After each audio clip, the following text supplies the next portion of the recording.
All right, good morning. It is Megan Knight here from Good Morning, Maryland. We're doing our Facebook Live discussion today talking about breast cancer. Of course, October is Breast Cancer Awareness Month, but really, this is something that we should be talking about all year long. So, throughout the discussion, you can leave us your questions in the comment section and we will get to them as we are chatting with Dr. Sara Fogarty, who is the director of the Breast Cancer Center at GBMC. Good morning, doctor. Thank you so much for being with us. Good morning. Thank you so much for having me. Of course. So, maybe before we dive into some of the questions, if you want to just give me a little bit of background about your role there at the Breast Cancer Center at GBMC and maybe just some of the services that you offer there. Absolutely. So I am the director of the center and have been since January of 2020. I've been here for about 8.5 years as a breast surgeon. Um, we have a very robust multidisciplinary cancer center. When I think about GBMC, I think about people should come here to get treated for their cancer. We have a wonderful oncology department, a fantastic um, oncology support center. We have an amazing genetics team. We do radiation on site. We have a plastic surgeon in our office with us 3 days a week. We are really a one-stop shop, and it's really makes it easy for patients to navigate all of their treatment, which can be very overwhelming. Absolutely. Yeah, I think that really is key to have that all under one roof, so to speak. So then that way the patients know that everybody that they need in this process, in this journey, which is already difficult as is, they're all right there guiding them every step of the way. So I always like to ask when we talk about these more prevalent diseases like breast cancer, it always seems like every few years, 10 years or so, the guidelines are changing, the recommendations are changing. So, Dr. Fogarty, if you could just kind of bring us up to speed in terms of the guidelines for breast cancer, when we need to be getting our mammograms, how often should we be doing self exams, all that good stuff. Sure. I mean, that's a huge amount of information with breast cancer, especially. There are so many developments that rapidly come through.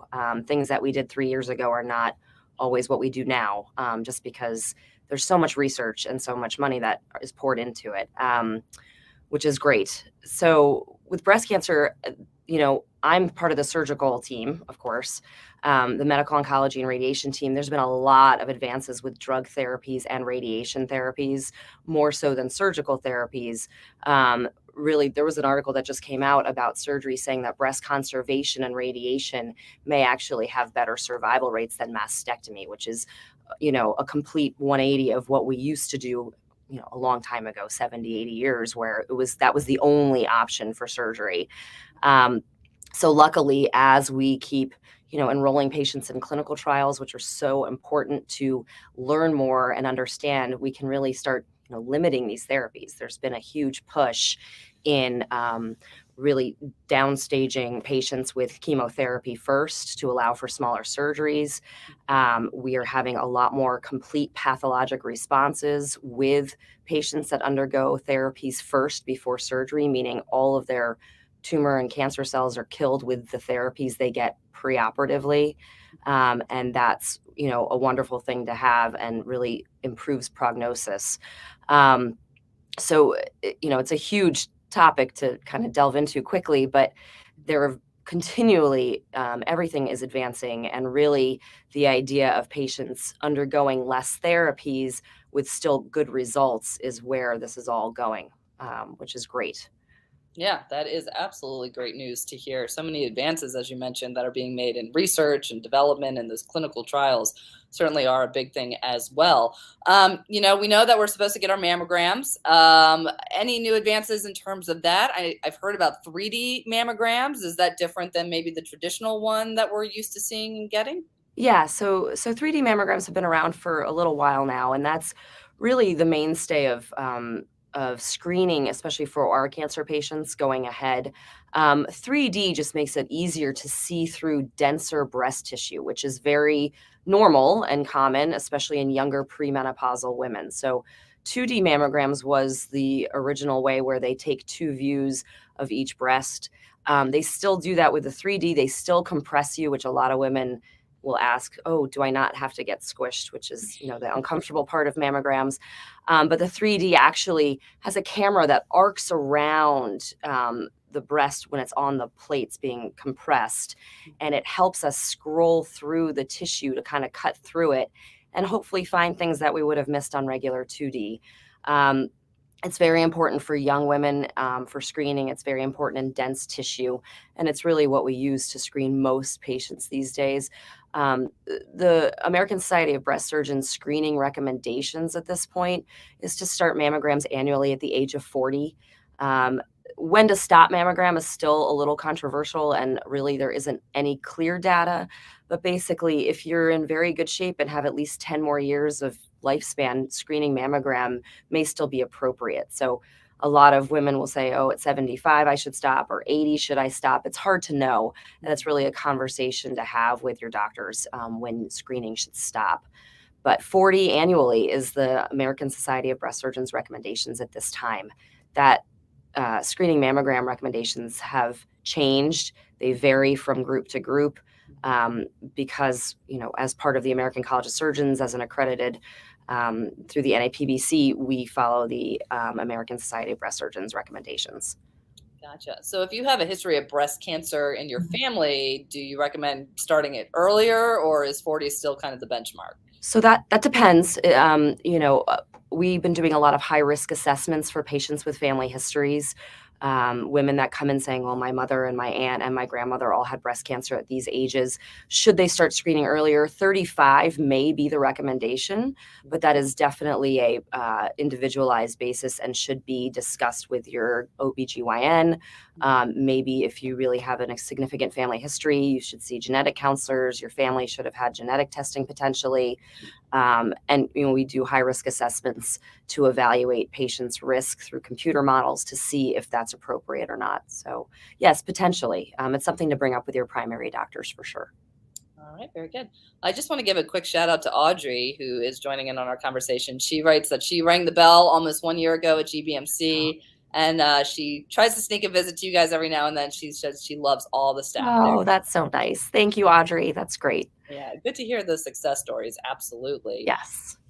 So anyone who's considered to be high risk for breast cancer, does that kind of vary person by person, or can we generalize that in some way?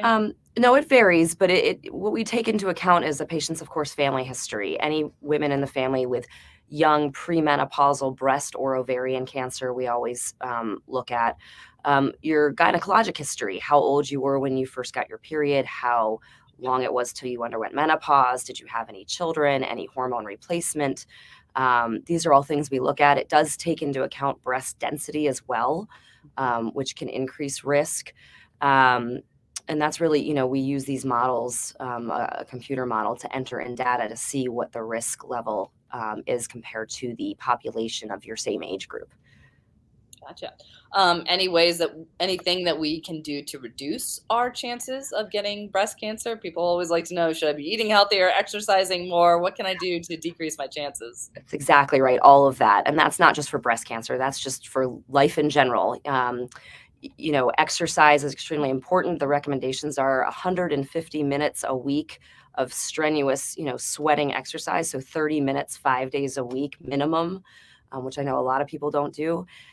Eating well, having an ideal body weight, increased BMI increases risk of all cancers and heart disease, which are the #1 killers in the country. Limiting alcohol intake for breast cancer is also an important risk factor. And that's really, that's all that you can really control. You can't control aging, you can't control family history and those risks, but diet, exercise, and alcohol intake are things you can control. So that's absolutely, what we try to recommend for patients who are either at higher risk, any patient that has concerns, or any patient that has had breast cancer to help decrease risk of recurrence. Very good. Yeah, all good advice right there. Just a reminder, if you would like to join in on the conversation, if you have any questions for Dr. Fogarty about breast cancer, treatment options, when to get your mammogram, all that good stuff, please leave your question in the comment section. Okay, let's talk about maybe non-cancerous cysts or lumps. Maybe I do a self-exam. I feel something that's a little off. I go see my doctor. They say, oh, we look at it, it's non-cancerous. Do I still have a chance of perhaps developing breast cancer later down the road, even if that lump is not cancerous? Yeah, I mean, anytime we have a patient come in with a lump, and some patients see their GYNs and primary cares first, some patients will come see us. I always recommend imaging to evaluate it to make sure we're not missing something. Cysts are very common. Benign, simple cysts are not for an increased risk of breast cancer. It really depends on what it looks like on imaging. Sometimes we will follow up with short-term imaging, 6 months later to double check. But most simple cysts are very benign and nothing to worry about. They can come and go. But it's always good to get everything checked out. If it's new for you, talk to your doctor. Maybe, an ultrasound and or a mammogram can potentially be very helpful there. Okay. One question we had sent in, someone said, if I have been told that I have cystic breasts, should I see a breast surgeon for follow-up? And if yes, how often should I see the breast surgeon? I think that depends. You don't have to see a breast surgeon. It depends maybe on other risk factors too. Do you have a family history? Are you at high risk? And is your imaging difficult to follow? I think, if we also depends on how comfortable the GYN or the primary care is with following patients like that. It really just depends on the individual and all their other risk factors. I wouldn't say necessarily you have to see a breast surgeon for that. It just depends on the situation. Sometimes just having an evaluation one time to go through the imaging, and then obviously if something new pops up, you're plugged into the system at least.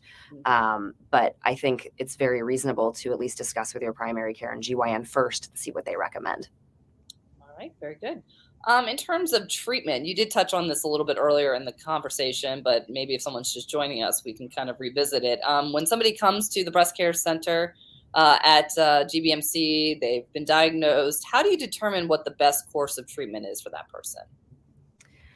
Well, it's very individualized. It really depends on a lot of factors about the type of cancer they're presenting with, what the imaging shows, how the patient's presenting, and really specific to what we call prognostic factors or what type of cancer we're dealing with. There's a lot of different types of breast cancer, and that makes a huge difference in what we recommend for treatment. I definitely have women come in saying, well, my aunt had chemo and double mastectomies and radiation and more chemo, and you're telling me I need a lumpectomy and a pill. How is that possible? It really varies. So that's, it's a very individualized approach that we have. Of course, every diagnosis, we go through the pathology with patients in detail and discuss why we recommend what we recommend. But there's, a lot of options and a lot of right ways to do it. And there's, it really varies. So it's hard to, I guess, answer that right off the cuff, but Sure. It is definitely a long, in-depth discussion that we have with patients to make those plans and recommendations. Well, all the more reason why to come to the center and to Yes. talk with the team there, because Yes. you get a lot of great different opinions to really, like you said, personalize, make your plan fit you and you alone. Correct. Another question, talking about the breast care center, is it going to be moving at all when the construction of the Promise project is completed? And can you give us any hints as to what we might see in the new center? Yeah, so it's very exciting. We are moving when the cancer center opens in a couple years, which will be great for our center. We'll have a lot more space. I think it'll be absolutely beautiful and a really nice area as we plan this for patients to be seen with their imaging. The imaging department and our department are intertwined right now and will continue to be that way, which is just imperative for patient care and getting things done quickly for patients with imaging and biopsies. So we'll be in the same space like we are now. And it's going to be a beautiful, brand new building. I'm very excited about it. I think it'll be really a great place to have all of the disciplines under one roof. So it'll be very easy to navigate between us, medical oncology, genetics, radiation. It'll be a really easy place to get in and out of and have everything under one roof. So I'm really excited about it. Yeah, I was gonna say that sounds really, really awesome, really exciting, especially for not just for the doctors, but really more importantly for the patients. Yes, Yeah. it will be very easy. I know right now with the construction, it can be very frustrating trying to get into places on campus, and that will be so much better when this is finished, and it'll be really a wonderful place for patients to come in and out of easily. The last thing that people need when they're going through all of this is extra stress with trying to park and get into appointments on time. So it will be really a great place, and we're going to have, a much bigger space with radiology and ourselves together to be able to fit everybody comfortably, which will be great. That'll be awesome. Well, we are looking forward to that.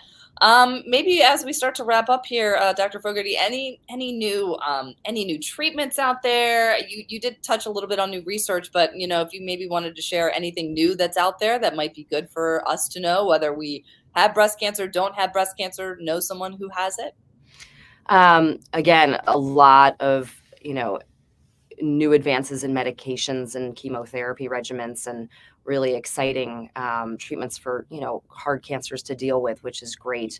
I think that breast conservation is something we really strive for, and is really being shown to be the best treatment options. It's not always possible. Again, very individualized. Some patients, that's not an option, but we really try to strive for that. We do a lot of lumpectomies with reduction surgery for women that have wanted reductions previously. And that's sort of a silver lining. If we're going to have surgery anyway, we can get that done at the same time. And a lot of women just love that procedure. And so, surgically, not too many new advances really, but something that we've been striving for and have been accomplishing the last few years is really breast conservation. And that's, being shown to be better options potentially. So Sure, both medically, and I would have to imagine for the women who are going through it too, yeah, their mental, emotional yes, well-being probably is served greatly by that. yes, it's true. Very good. All right, well, Dr. Fogarty, if there's any people are watching, they'd like more information about you and your team there at the Breast Care Center at GBMC, how can we get in touch with you? Sure, absolutely. Our website at GBMC, just search breast care, and you'll have all the information about me and the whole team and how to call for an appointment, 443-849-2600. And you can also log on, and there's other phone numbers too on the website to call for appointments. So feel free to look us up and call if you need anything. Very good. All right, Dr. Fogarty, thank you so much for joining us this morning. Lots of great information. Again, Breast Cancer Awareness Month in October, but always good to talk about these things year round. So thank you so much. Yeah, thank you so much for having me. I appreciate it.